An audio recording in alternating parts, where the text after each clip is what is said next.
The Provoke Podcast, brought to you by Provoke Media and produced by the international broadcast specialist Marketeers.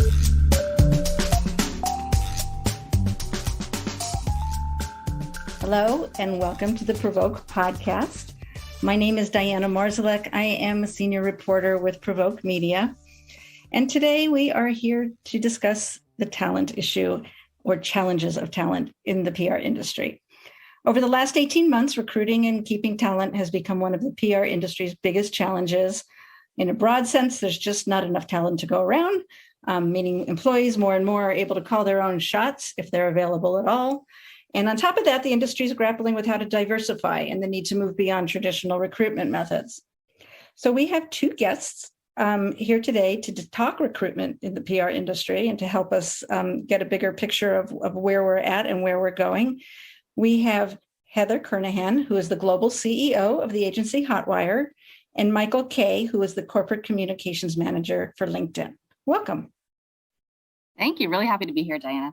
So happy to be here with both of you. Good. We'll have a lively conversation then. We will. Yes. So let's just start off with a little bit of a big picture. What hiring trends are we seeing in tech comms, PR, marketing right now? I mean, have we moved beyond that sort of great talent crunch, or are we still in the thick of it? Is this where we cue the crying? Yes. So this is it. Yeah. I'm going to play a violin right now. Yeah, we are. Well, from my perspective, so I run a global business. We're in 7 different countries, and I'm part of some global communications organizations. And this is what everybody is talking about around the world. I feel we are still deeply in the middle of this, and we're still looking for all the opportunities to solve this big problem, the talent problem. And why is it though? I mean, when it boils down to it, I know there's a lot of factors, but when it boils down to it, why do we have this talent problem now? Michael? Well, any thoughts? Oh no, Heather, you go ahead. I don't. Okay, sure.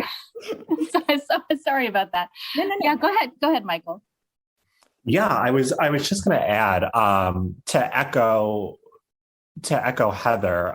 This is something we're seeing at LinkedIn, and I'm kind of in a unique situation where I'm working in the communications industry, but I'm also doing it at one of the world's largest professional networking sites. What we're seeing here is that there is a great reshuffle amongst talent, and it's not siloed to, the communication or PR industry. Almost 40% of our recent survey respondents reported feeling really burnt out since the pandemic began. But what we're seeing now is that being overworked is really not the only reason that's driving people to look for something new. We're actually seeing that not making enough money is the number one reason workers are thinking about changing jobs this year. And if you look at my own personal career trajectory, I always left for more money and promotion. And of course, those weren't the only factors, but they did play a really important role in my decision making. So from what we're seeing now, workers are leaving for many reasons, but salary is really topping the list.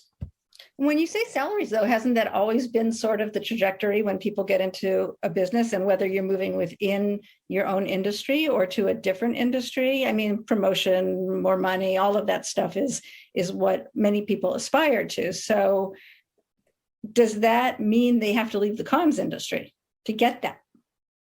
No, I really don't think so. I mean, I've been in the industry for almost a decade now, and I've, remained in this space, will always remain in this space. I think there's a absolute ton of opportunity.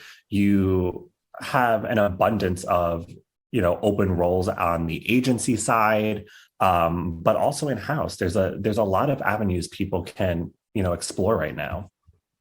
So, Heather, I'm wondering what you're hearing from people, if there's, or just taking in, if there are sort of myths or people don't understand the depth and the breadth of the PR industry. I mean, do people not realize the different kinds of career opportunities they could have or paths they could take within the industry rather than jump and ship? I think there is still a misperception among some folks thinking about the industry that PR is mostly about entertainment PR or celebrities or publicity. And it's such a vast industry now, and really more communications than it is just pure public relations. PR, I'd say, is one part of communications. And so what we take a look at, I know Michael teaches a course and I do a lot of mentoring with students, is just try to introduce people really early on in their careers to the different options that are available to them, even the different size companies that you could work at. You don't have to only do communications work. You can work in marketing function. You've got a lot of room in your career to grow with this. So everything from internal communications to corporate communications to policy communications, it's just vast. So when you're on the outside looking in, I think you may, whatever you think PR is in your mind, that's your perception of the entire industry. Because I think it's important, even at the high school level, to start to introduce what communications looks like and what marketing skills you can have to get great jobs. And we've just got to profile all of those different jobs in many different ways to people who are coming up out of school, but also I think to mid-level career professionals who might be in an adjacent industry and think, I need something different and I don't know what I'm going to do with myself. And that's why we recently launched a program called Into Tech that is a 3-part career series trying to introduce the tech industry and all the different options to mid and senior level professionals who might need a change and might be interested in tech, for example, but not quite sure how to get in. Interesting. You touched on 2 points that I find interesting. One is boiling things down to the high school level and or college level. And that seems like that is one key movement in terms of attracting diverse candidates as well. Mm-hmm. Opening that and then getting people from the outside. People bring different talents, right, to the PR industry, and you don't have to start from ground zero. No, you certainly don't. And all the different job titles that are available now, when I look at communications teams of our clients and even what we're opening up, there's science-based jobs, data science-based jobs, there's research jobs, as there have been for many years in our industry. There's so many roles opening in the creative strategy space. And we could take people from business degrees, people from marketing degrees, people from science degrees. They can all work in this industry now. So I think we've got our own communications job to do to help advocate for it and attract more people in. Michael, what are you seeing in terms of people not really we have to break a mindset, right? That there are certain myths out there, or rather misunderstandings or just lack of knowledge among candidates about what the PR industry is or what is required, whether you need a degree, whether it's not diverse, whether it's all in Silicon Valley. I mean, this is sort of a larger industry-wide issue. How do you even start to break down those big barriers? Yeah, absolutely. I mean, if I even look back to how I looked at the industry when I was in college, everyone around me told me that PR was mainly being a publicist for, celebrities. It was a lot of focus on planning events. And that's sort of what, I thought when I entered the industry, and it's been completely different. And, Heather just mentioned this, but this semester I'm actually teaching a public relations course at NYU here in New York City. And one of my recent lessons actually focused on the breadth and depth of opportunities within our industry. For example, none of my students even knew that internal communications was a path that they were able to explore. And if you look specifically at the tech space that Heather and I are in, there's so many opportunities within that industry alone. You can go into consumer tech, healthcare tech, the list really goes on. And in addition to those areas, I know that Hotwire alone has clients in enterprise tech, fintech, industrial tech, retail tech. So there really is a ton of opportunities to explore. And taking that a step further, there's a ton of different disciplines you can focus on, whether that's being a media strategist or a content creator, or working more in the digital space, focusing on social. So I do think there's just, we always say that never, no day is ever the same. And I found that to be true nearly 8-9 years later. I just think there's so many skills that you can bring into this industry. Heather, I hate to go backwards, but I missed something. I didn't pick up on something that you said. You were talking about your Into Tech program, the training program. Is that it's an online sort of introductory training program? I'm wondering who you're seeing in it. It's not necessarily for people in PR, correct? Who's enrolling? Well, when we put it together, what we thought is we wanted to create something for mid to senior level professionals outside of the tech industry. So we thought we would probably get communications, PR, and marketing and branding skilled people who maybe haven't worked in the tech industry before and help them understand the language of the industry and get a little bit of confidence so that they would feel they could come apply at Hotwire or any job in an agency or a tech company. What we saw is when we started promoting it is there was actually quite a bit of demand from people outside of communications who really weren't sure what communications was all about or marketing was all about, and skewing younger in their career. People who have been working for 2 to 5 years and are looking to make a change, I think, because of what's happened with the pandemic. So we just opened up the course February 15th, and it runs for a month. And we'll see, I'm interested to see who completes the course, what kind of feedback we get on it, and to see if it can help people make a small step towards getting a career in the tech industry if that's what they want. That's great. And both of you, what sort of other programs are out there? I mean, Michael, you're teaching, Heather, you have this, but are there coaching, mentoring programs? What solutions are out there, whether you're doing them or on a bit larger scale? Yeah, I think there's what I've been seeing a lot over the pandemic is people actually turning to platforms like LinkedIn to offer different mentorship opportunities. And I would recommend anyone, students, recent graduates, people who are mid-level or senior level, or just looking to transition careers, I would encourage them to really look for these opportunities because they've been really helpful for myself, both as someone who's offering these services and someone who's taking advantage of these services. I think when I was I'm a first generation college graduate. So when I entered the industry, I had absolutely no connections within the communications and PR space. And it was really, really challenging for me. What I did was just quickly network as much as I possibly could at every single agency I worked at. I got to build strong relationships, both with my clients and other industry professionals. So now, years later, I have a pretty close network of people I can tap for support at companies like Amazon and Twitter and Verizon and TikTok. But there's also people out there who are offering support to people of, every single level. I've actually been holding one-on-one mentorship lessons with people every week this month. I'm also doing Ask Me Anything sessions on Instagram, all to really help people enter this field or interested in, or people who are interested in starting to build their own networks. And it's not just people in comms and PR that I'm hearing from. I'm connecting with someone next week who is a journalist. I believe they work in broadcast specifically, and they're interested in exploring opportunities within the PR space to see if it's worth them making the shift from, media to comms. It really sounds like the industry or a segment of the industry, or you too, are out there, willing to help. It's a matter of connecting, I guess, and people finding you and you finding them when it looks for candidates. So you're both in tech comms specifically.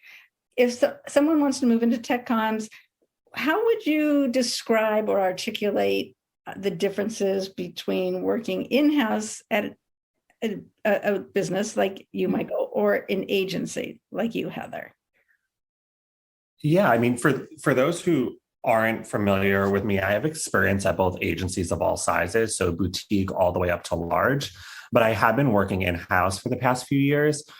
I tell this to everyone I speak to. If I could restart my career right now, I'd still begin at a communications agency like Hotwire.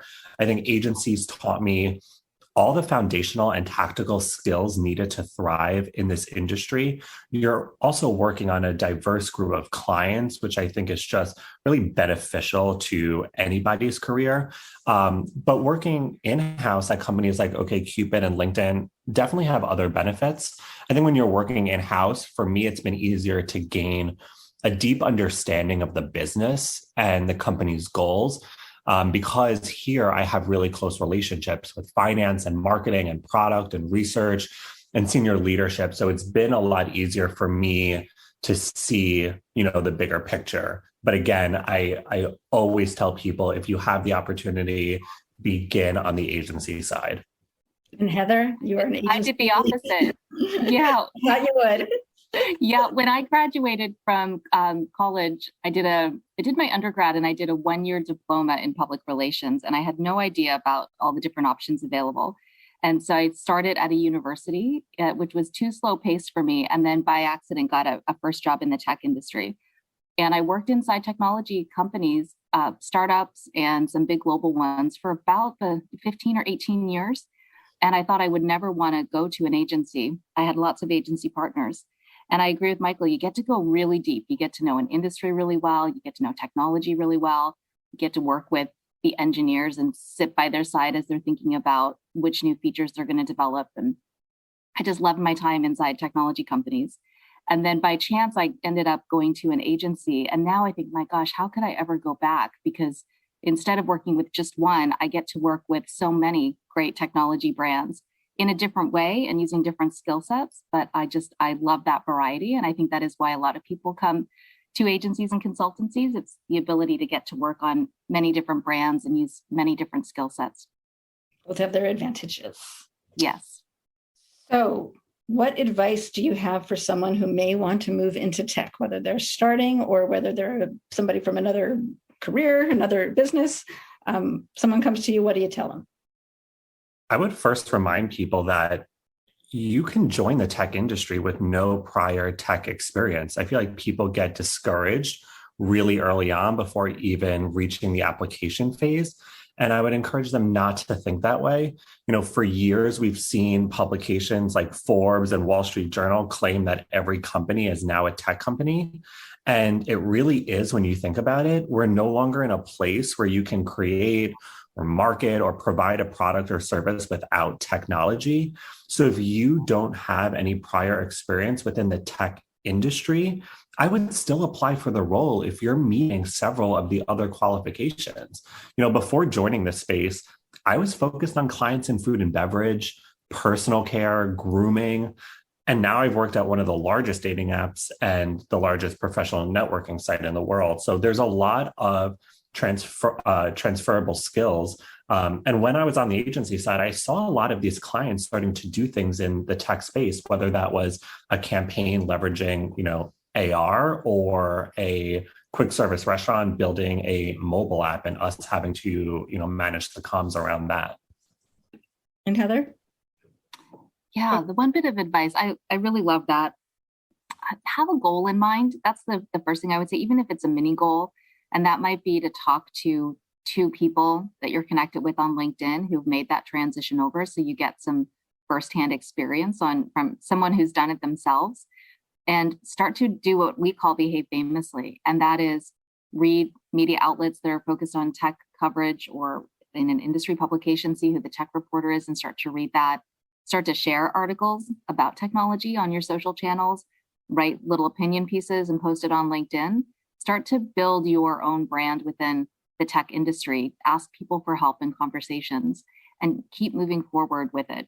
There are hundreds of thousands of jobs open for communications, marketing, and brand people in the tech industry, both agency side, consulting, and within tech companies. So we need you. Get in here. Just start making one step at a time. I was going to ask you for your message, but I think you just gave it to me. We're hiring. Your final takeaway is we are hiring. And Michael, do you have a final message to your grand listeners out here?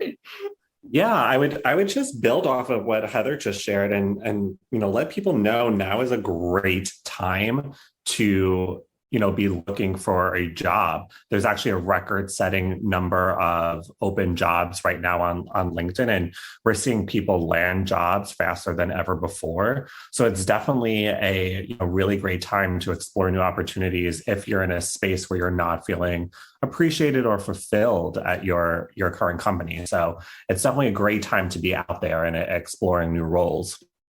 Sounds good. Your inboxes will be flooded as soon as this Can't wait.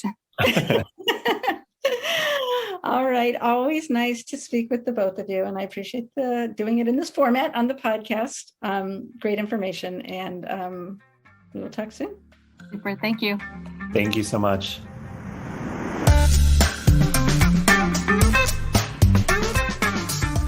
You've been listening to the Provoke podcast, brought to you by Provoke Media. and produced by the international broadcast specialist Marketeers.